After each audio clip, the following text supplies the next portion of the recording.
Welcome back. I'm joined by Championship correspondent Pascal Lemaire to preview Saturday's clash between Reading and Sheffield Wednesday. Pascal, starting with the away side, another scoreless game at home last time out. Yeah, that's the 8th time this season they haven't scored at Hillsborough, which obviously when you go and play in front of your home fans is disappointing. But when the fans look at the table, they think, we're having a good season here. They're ninth in the table. They're doing well. They're still, quite a long way off the playoffs. I think they're 9 points off the playoffs. So, the top 8, they have pulled away a little bit. But Wednesday are the team, below that, looking to try and join the playoff hunt. And the reason for that is because they've got a great defence. They've got the second best defence in the league behind Middlesbrough. That's the main reason for that. But their home form has been disappointing. They played Birmingham in midweek at home, and it was a 0-0 draw.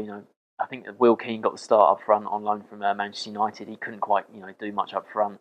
I think it was surprising to see Stevie May dropped. I think I'd be surprised if Keane starts again because May might come in. May and Nuhiu up front. They've had quite a good partnership this season. Baker, the guy from Chelsea, also got a start ahead of Kieran Lee, which was quite surprising because I think May and Kieran Lee, they've been decent this season. I was surprised to see both of them dropped, but it was an okay point against a Birmingham side who are sort of with them in sort of mid-table. It was a decent point for them, but the goals is the big problem for them. Will Keane, if he's going to come in, he does need to score goals if he's going to be a successful player because they've only scored 21 in 27 games, and Blackpool are the only team. Blackpool have got 21 goals as well, so to have that scored that few goals and to be up there in the table just shows how good their defence has been this season. So decent for them, but they need to start scoring more goals. Reading, meanwhile, they went into the match off the back of a goalless draw in midweek. Yeah, goalless draw as well. They went to Millwall, who are struggling at the moment, down in the bottom 3, and I think they would have really fancied getting a win there. Steve Clarke obviously hasn't quite gone all his own way since he came in, but yeah, I think they probably should have won that game, to be honest. Millwall, they're really struggling down there. They'd lost their home game before that, and they had a man sent off Millwall as well, not long into the second half, so Reading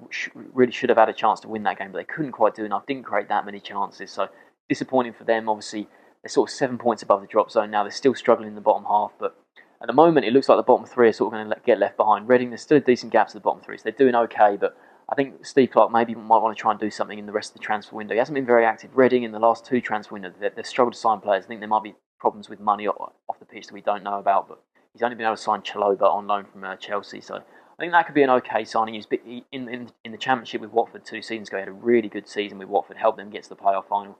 But I think he started both games since he's come in, so he could be a key player for them, but he needs to find his favourite starting 11. It's something he hasn't found yet. I think Gareth McCleary started on the bench against Millwall, and I think he's their best player, so it's surprising to see that he's not a regular starter. So Steve Clarke's got a lot of problems to sort out there. There's another game that looks tight on paper at least. What's your score prediction for this one? I think Wednesday, they've got actually the 3rd best away record in the league, and that's one of the reasons they're right up there. Like I said, they've struggled at home, but they have been a lot better away from home, and I think they've won their last 3 games against Reading as well. So I think signs do point to a Wednesday win here, so I'm going to go for a 2-1 to them. Also going for a 2-1 away win.